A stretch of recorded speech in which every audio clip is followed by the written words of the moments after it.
What is up? Welcome back to the On the Burst podcast. I'm your coach, Brandon Savage, and I'm joined by my assistant coach, Timothy Moody, the Boogeyman. Up the mighty Panthers. How's it going? Yeah, good. Feeling pretty confident about the Panthers. I was sort of chatting to you in the car. I was very worried about, still am, not thinking it's like guaranteed the 4-peat. But with the Storm losing on the weekend to the Dragons, maybe it's the win that the loss that they needed to sort of really crack down and make sure they get serious and, don't have any other unexpected losses. So it could be scary things, that loss for the Storm, but just shows that, Human. Yep. And I'll tell you what's funny. Well, Penrith play Melbourne in a couple of weeks at home, which means that's going to be the minor premiership clash because Penrith already have a better for and against. So if they beat Melbourne at home, I think it's next Thursday night, that's going to be a great clash. Penrith probably lock up the minor premierships, and that means whoever first is, I reckon they beat fourth. But if you're second and you have to play the Roosters, I think that's a tough game. That's a tough game. Still winnable for the Panthers, in my opinion, but it's going to take a lot more out of them. It's like scary because you get them on a week where there is nothing to lose sort of thing, and then, well, there's something to lose. You don't get a rest sort of thing. But from a Roosters point of view, they could just sort of chance it a bit, really throw their attack to the wind and get the most of you. But yeah, and that's the other side I was going to bring up. The Roosters, they're just sort of letting teams come back in the second half, particularly, and score quite a lot of tries. Their defence is a bit all over the place. So I was really, really worried about them. But that's unless they sort that out when they come up against teams in the finals, that could be to their detriment. But you'd imagine they'd probably sort that out in time. Yeah, I think that was one of the topics we're going to talk about very shortly. So you've brought it up now, so we'll talk about it. They lost by 6 on the weekend to the Dolphins, 40-34. And then last week, they let Manly in with... Manly were decimated with injuries. They won 34-30. They had that hot start. They were up 18-0, and they let Manly get back into it. I think the bye has come at a right time for them. I think it's good that they've got away with wins here. The bye has come at a right time for them. But I think this comes down to poor management within the Origin stars. Angus Crichton has played 80 minutes week in, week out, got the Welly Lewis medal, put his body on the line for New South Wales Blues, and hasn't had a rest. So I think a bit of fatigue is setting in with the Roosters. The bye couldn't come at a better time for them, and they're a scary prospect coming up. I think the last 2 weeks is concerning, but if they come out in the next couple of weeks, their draw is a bit easier, and I think maybe that's going to work against them with their draw being a bit easier. Maybe they're going to come into the finals a bit complacent, but I really think they're not really going to have an opportunity to test themselves before the semi-finals come. Yeah, true. I guess with that top 4 locked up, though, you get that sort of 1 week as a bit of insurance. But there's a fair point. You don't get that game or two beforehand that's really gritty, that sort of gets you in that mindset and speed of the game. And But yeah, so on the Penrith side of things, I guess they're, without being fantastically amazing, Nath's got to come back and had some great, amazing individual touches and stuff, but I feel like they're just brewing and a little bit better. But I guess the team that we need to probably talk about, and where all the vibe and all the hype around is at the moment, is the Doggies. Streets were wild in Belmore, mate. Those scenes were out of control. That was like grand final stuff, man, that they were getting involved with, which is kind of... It's kind of in when you look at it one way, it's kind of a bit funny, like how excited they're getting this early out, but it's also kind of like respect to them for sort of really just being that pumped and excited and believing in what's coming. And they're playing the finals, and they've got a reason to be excited because there's a serious footy side there. So I did want to touch on this. Is this play on or hold up? The Bulldogs fans were celebrating in the streets, and they actually taunted one of the biggest Raiders fans going, the Raiders drummer, And there was a video that went on social I media. didn't. Well, so there's a video. Oh, he was in the streets. The drummer just walking Yeah, around. the with his drummer drum, was just walking to his car. He got looking to get a kebab or something. Yeah, he got interviewed after, just saying he was walking to his car. He was taunted. They tried to lift him off his legs, and there was people like stealing his drumsticks and stuff like that. Apparently, that's shit go. That's bullying. You know what I mean? That's just kind of. Yeah, it's a shit go. But so is it play on or hold up? The Doggies fan celebration. I think they've created a culture where I love how all these fans are celebrating hard for a win, but do they really need to hold up? Because it's a round 22 game versus the Raiders. Like, yeah, I get your side winning is good, but you're creating a culture where everyone's emotions are heightened. Yeah, I think that's they're kind of allowing these situations to happen because everyone's in celebration. If you're not in celebration, you're not kind of. Well, those off-field dramas of fans getting involved with the Raiders drummers got nothing to do with the club and the what the footy team are doing or whatever. But yeah, I don't know. I think from a perspective of are they hyping it up too early, I think that's their plan because Cam Serraldo's come out there and said to Doggies fans, you haven't seen the best. The best is yet to come. Fire up. Get excited. And he's hyping them. I 100% agree. So I kind of like it, I love it. And as a Panthers fan, because, Penrith have been loud and proud for a while, and they've got a couple of our boys over there with a bit of our energy, Stephen Crichton and Matty Burton and stuff. And just watching them sort of, their fans get hyped, it's kind of a little bit intimidating. It's a little bit like, oh. But Braith, I wrote in my column today that the Bulldogs fans are being encouraged to celebrate and be dangerous on the streets to these other fans. Yeah. Oh, fuck, but this stuff happens. Sales was pretty good to start with, actually. I think large crowds and stuff. It's just, a bit of nonsense is going to happen. And that was whatever that was without seeing it. Probably a bit of playfulness that it could be scary if you are the individual that's getting a bunch of the boys from the Doggies fans, sort of coming up and wanting to lift you up or whatever they're doing. It might be quite scary of what's to come, but they probably did it lightheartedly and playfully. Like, I haven't seen it. But yeah, it definitely was lighthearted, but I think it's also like if you put a woman in that situation, like that's. Oh yeah, for sure. Like that's not right. Like what if that drummer was a woman and you just didn't know? Yeah. I guess I'm being very negative against it, but I like it more than I hate it. I just think I don't like how people can walk the streets just going to a game. Like, no opposing fan will want to go to Belmore. Like, this has happened before with the Bulldogs fans, and I think Bulldogs fans, it's not every Bulldogs fan, and I find the Bulldogs fans, because they're so passionate, it's great for the game. So much hype is around the Bulldogs. It's like the Wars last year, but it sucks because one person probably ruins it for the rest of them. But I guess in my opinion, it's a round 22 game versus the Raiders. Settle down, bro. Settle down.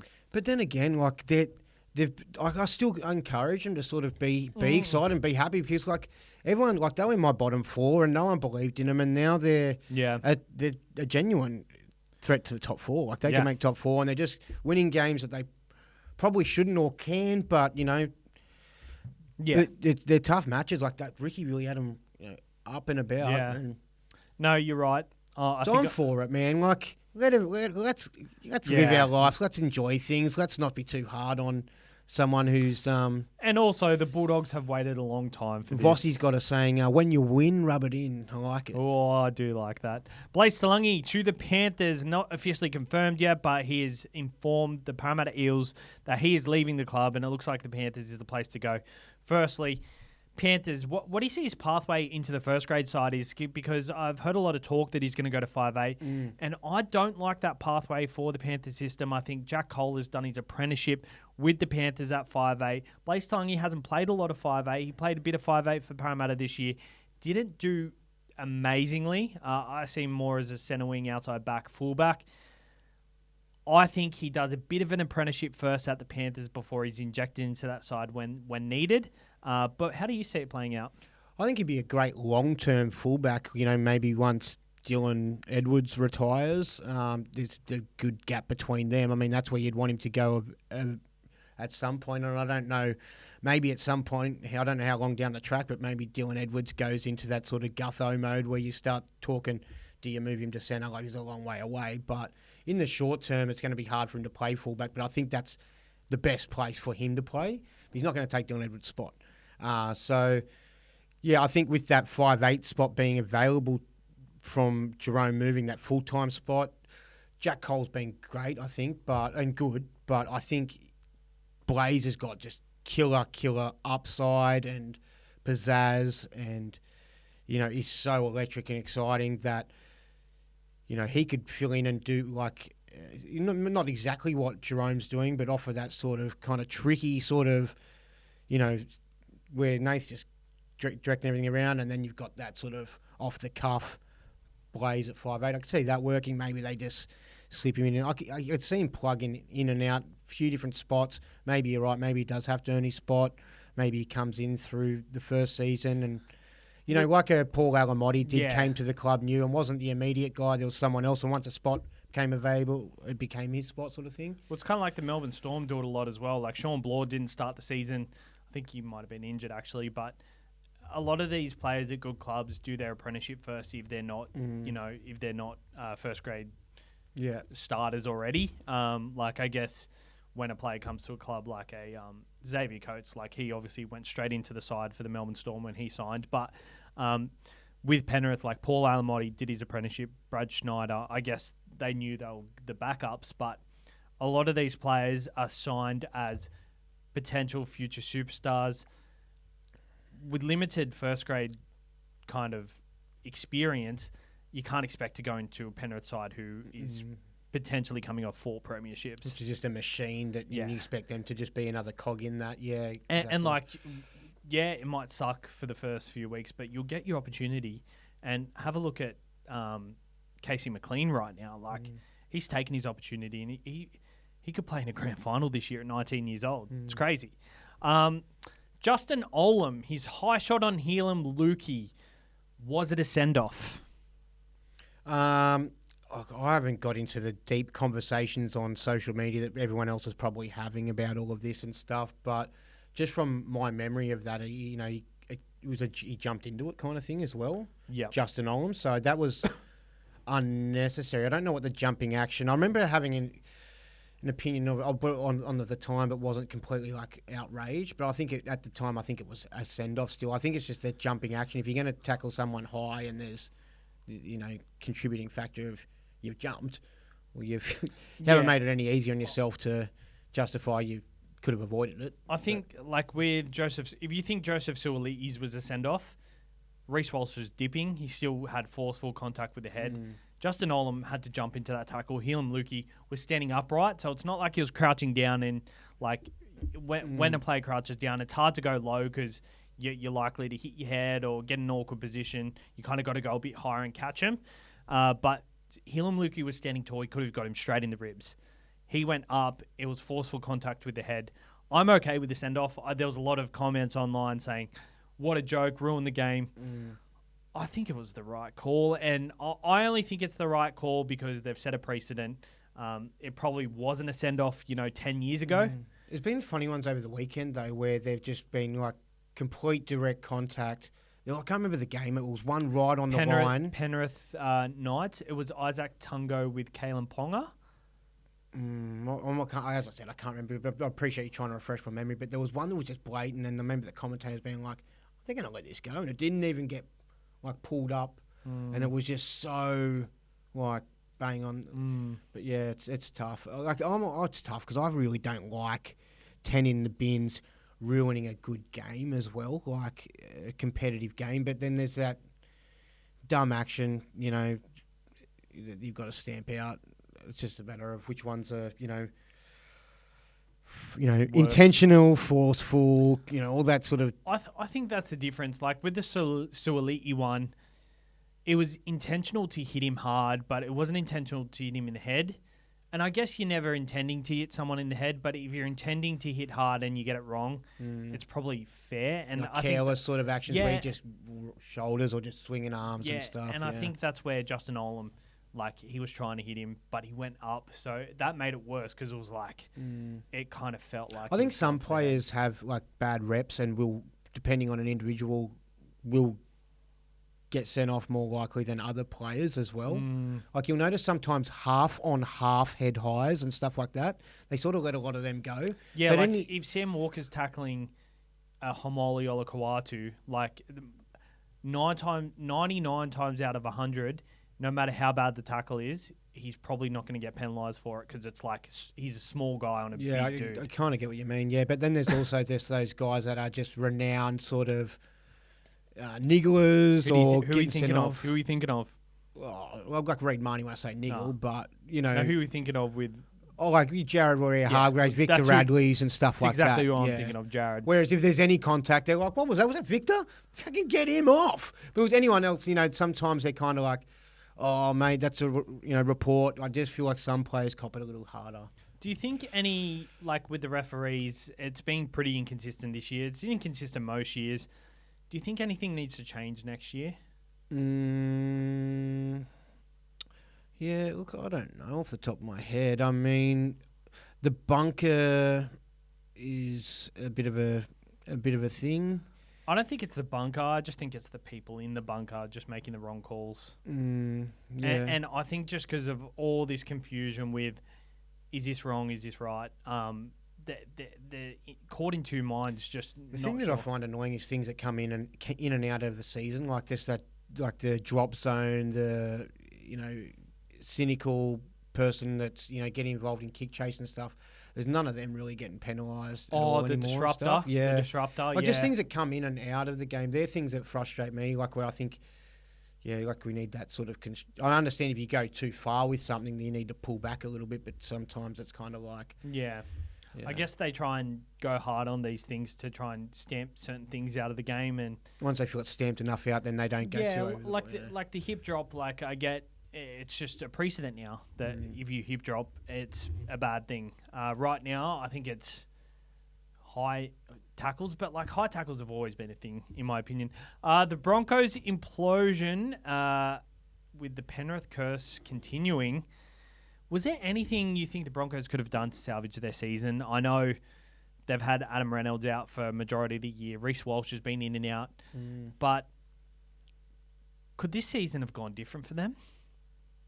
Well, it could have, because I think if everyone else a lot of people expect. I know you had him out of the 8, and I think Winston Neville, I saw on his socials, had him out of the 8, and I'm sure there's plenty of other people that might have thought there was a possibility, but the larger majority of people would have had him in the top 8, and plenty of people thought they were going to, be top 2 or win the grand final this year as well. Like I was in that. If Penrith were going to lose it, I thought that's a team that would beat us after losing it last year. Yeah, I don't know. I think that the thing that you addressed pre-season and pointing out that their lack of depth was one thing, but the second rowers was massive for me. Like they let go of Kurt Capewell, who to put Piakura in there, and then like who else goes in at second row, and they've kind of been, and they did struggle to cover A-Ray like that was a big drop off there. It for was, him. yeah. I don't know, man. Like I think it obviously comes down to their like. I think it's a mental thing, to be honest. I reckon they were mentally exhausted from what happened last year. Like you can go one or two ways, like have a loss like that, and then come out ruthlessly, making sure you've left, no stone unturned to get that back, because you know how bad it was to feel. And then other times I think it maybe you just so mentally whacked from it that even though you still want success, it's, can be tough. They've got a great roster. That it looks like they're probably missing the 8. I did tip them to miss the 8, but like in a lot of conversations we were having with the people, I kind of agreed when people said, "Oh yeah, they're a top 4 side," and like I thought I was being kind of ridiculous because I was looking at worst case scenario. Yeah, I think that's played out, to be honest. And it's crazy. I mean, I was just looking back at the last couple of weeks and just some of the games they've lost or whatever, and then maybe teams that they've lost to, and then who the teams that beat them have lost to as well, and then just sort of getting a bit of a form line and going like, I was like the Wars and the Broncos, particularly just what exposed, they're going a lot worse. Like I know they're on the down, but they're going a lot worse than what I think we're even really aware of. I think they know they're out. And late in the Titans game, you could just see they were giving up in defence. Like they were just making breaks through the middle. Like even Pat Carrigan, I saw him. He was like the only guy in the defensive line when there was a break made. Like he was just like, he always tries 100% all the time, but like the play was past him. And is that good captain sort of material? Yeah, he just gave Gordon Townsend, captain. He just gave up. So unfortunate for Broncos fans, but like I guess as a rugby league fan, I'm quite happy to see the 8 that is forming right now. It's. Well, I actually looked at the 8. One of the weeks I've looked at the 8 and gone, oh, what's going to happen with the 8? I don't know what's going to happen with the 8. I reckon the 8 is the 8. It's set. I think it will maybe change a bit of order within the 8, but I don't know that any of them drop out. Obviously, St. George are 1 win clear still. So, like, if they lose to the Bulldogs this week, and I just think maybe St. George probably win enough games, and Dolphins with a tough draw home. Well, they win enough games, and the ones below them don't win enough to surpass them, sort of thing. That's what I'm thinking. I think the Raiders could potentially sneak in there for the Dragons, but that's all I see happening. And if that happened, I'd be so happy for the Raiders, because this time last year I was saying what a waste of an 8 position, because you've got teams like who were finishing hot who missed the 8, like Para, the Bunnies, I think. Yeah, North Queensland Cowboys just missed out as well. But the Raiders, they have... Newcastle just missed out as well. Didn't they make 9th? Or? No, I'm pretty sure they made 5th. Okay, yeah. Oh, that's right. They came 5th. Yeah. So the Canberra have Manly, Cowboys, Penrith, Roosters, Dragons. So maybe that last week against the Dragons, that could be a fight for the 8. That'd be a really good game.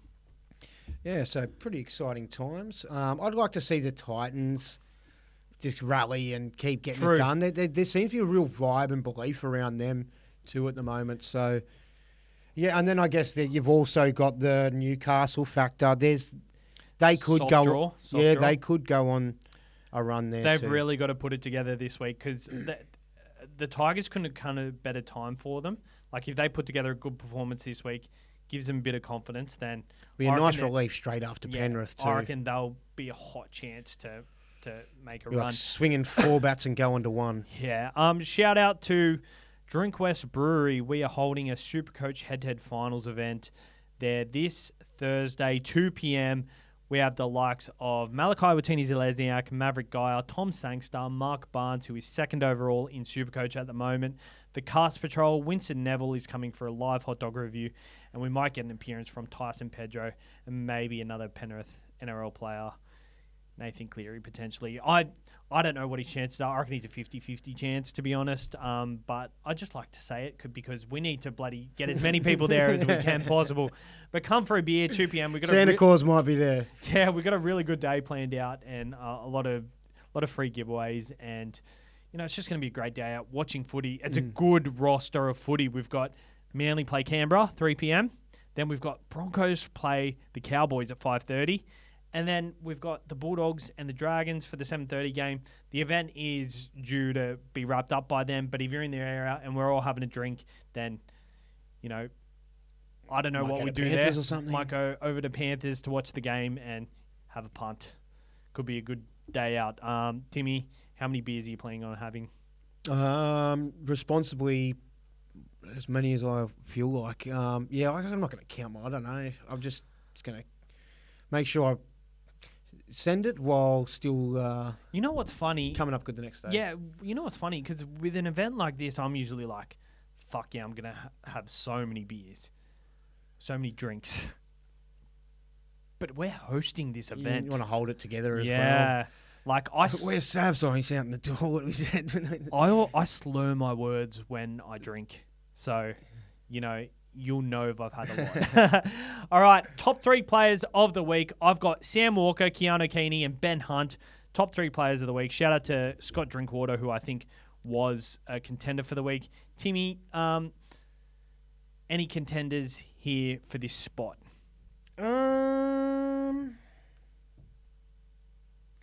Yeah, I think I like the ones you've come up with. I think just trying to rack over my mind.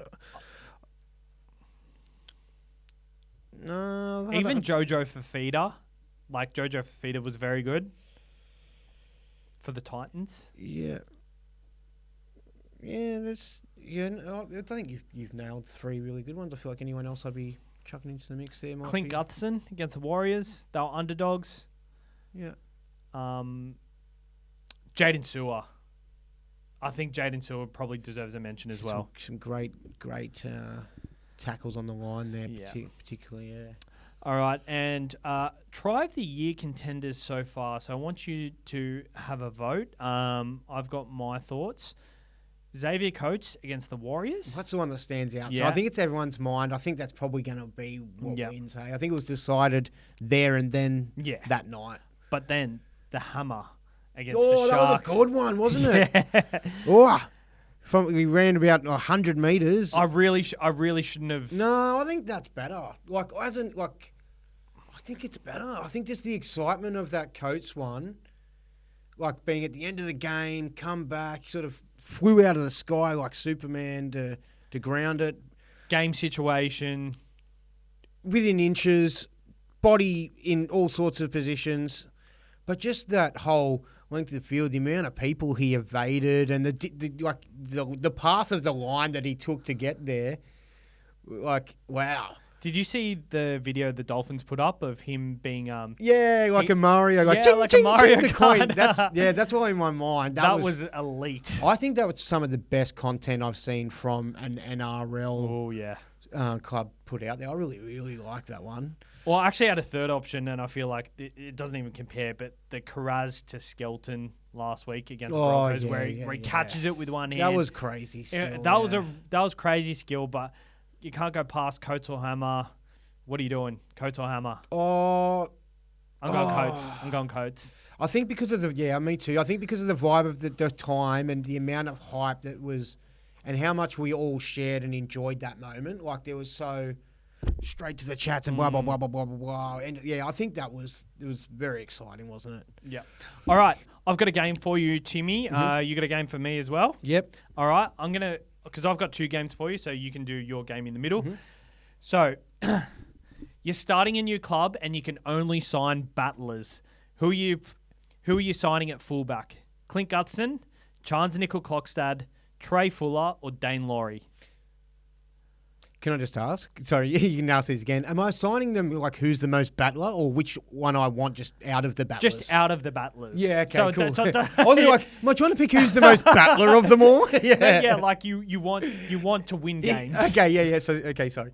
Before you quip again, say No, that it's all again. right. I can work on that. I forgot their names. I just remembered there was All Dane. right. There was Dane. All right, so build a spot. Yep. Okay, so you're building a club and you can only sign battlers. Who are you choosing? Yep. Clint Gutherson, Charnze Nicoll-Klokstad, Trey Fuller, or Dane Laurie?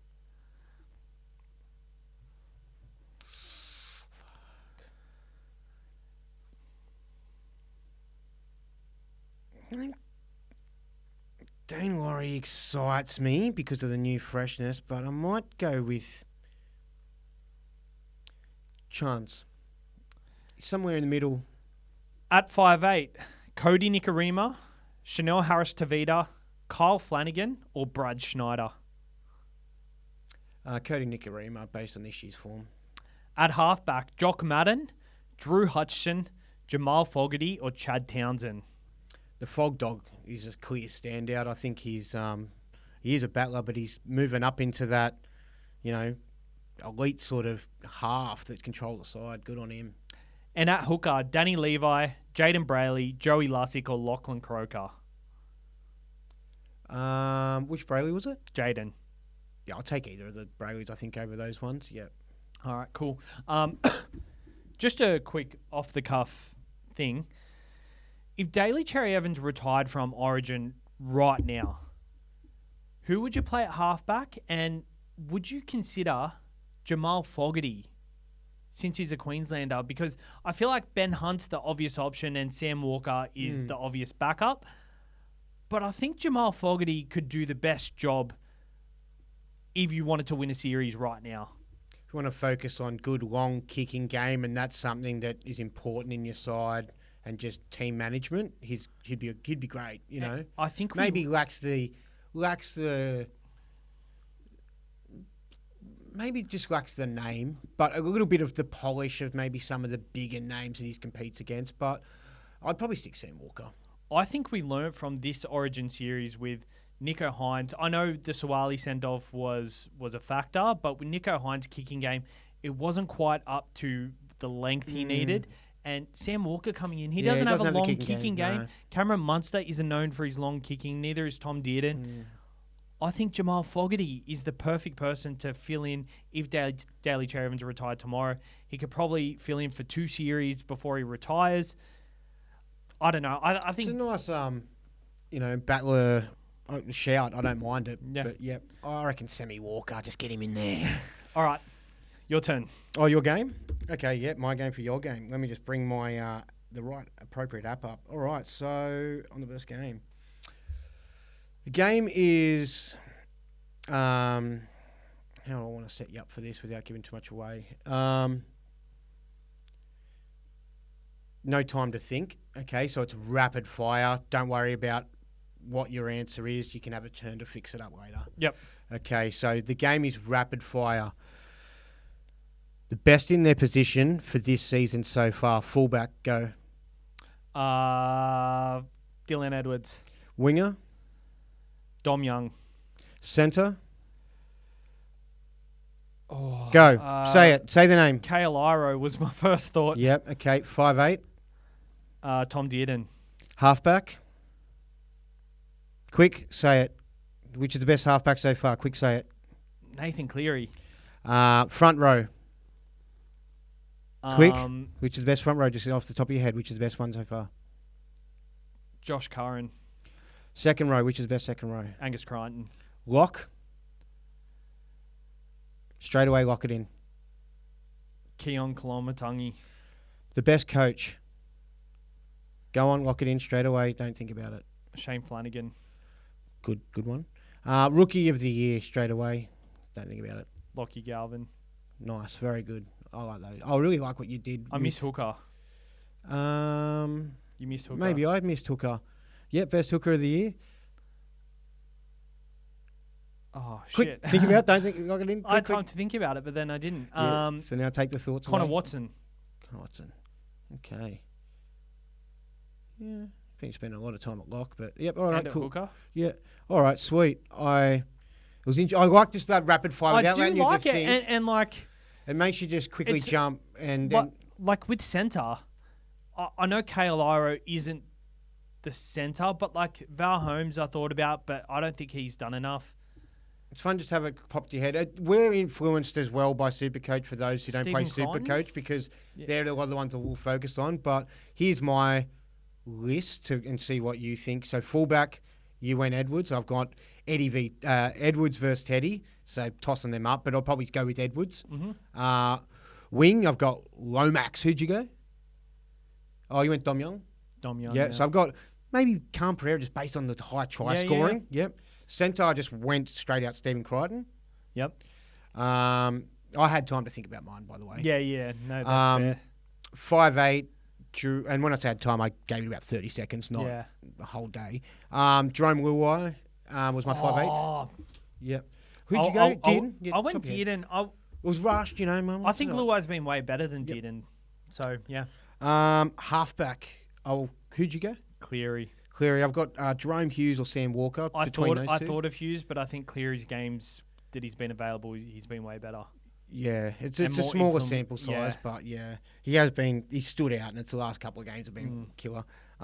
Recency bias too. Yeah, 100%.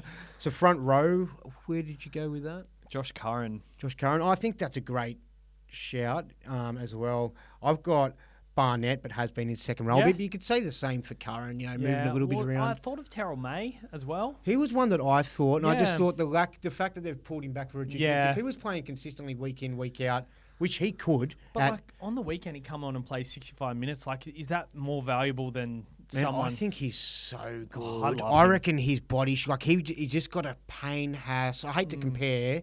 I'm not saying he's just like him. He's just got that alpha, big dog body out there, and he's just so strong and youthful still at the same stage. Next position was Hooker, who I probably skipped. You did. And I think I skipped. I went Connor Watson. So I would think I would really struggle there. Hooker's been it's probably Reece Robson. Yeah, Appy, Reece Robson. Yeah, tough one, eh? Yeah. Okay, then we've got, what was it? Second row? Angus Crichton by far, I think he's the front runner. But then the next two behind him, I've got Martin and Eli Katoa. I think Eli Katoa for sure. Lock, you went Kolomatangi. I went Yo and McInnes for consistency without being out standouts. And I thought Watson, while at lock, is also. So I think, also has been good. Coach, I went Cam Serraldo was my standout. I think Cam Serraldo is a really good one. But my second one was Flanos as a special mention. But I think you could argue, much of a muchness. Flanos has come in 1 year with a job and changed it, whereas Serraldo sort of had a year last year. And Serraldo's got a good roster, though. Yeah. I reckon they're kind of equal in a lot of ways. Serraldo will probably get Coach of the Year, but I think Shane Flanagan... it's got to be Serraldo. The way the Bulldogs have turned around is way better. Shane Flanagan has done a lot with not much, but Cam Serraldo, a clear plan, and it's paid off. Yeah. And he had to go through some shit last year. And Rookie of the Year, I just had standout for me was Lockie Galvin as well. For sure. All right. But he's not eligible for that award. Because he got suspended, didn't he? Yeah. So who would you choose? Well, because I stuck the line through it. Yeah, I don't know. Is he eligible? He's eligible. Okay. He probably gets it. He probably does, based on consistency, being there most of the a large majority of the year. But there's also a lot of young guns that have come through, but just they haven't got blocks of games. Yeah. There's a lot of young fullbacks that have sort of for sure come in and filled in. Yeah, like Keanu Keane. Oh, I think he's played. Yeah, I don't know. Yeah, even like your Armstrongs, your Tulangis, all those sorts of. All right. And stuff. So here's another game. One play to go. One play to go. The bell has gone.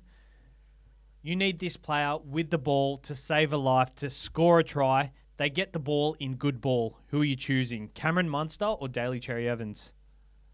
They need to score the try? Yes. Munster.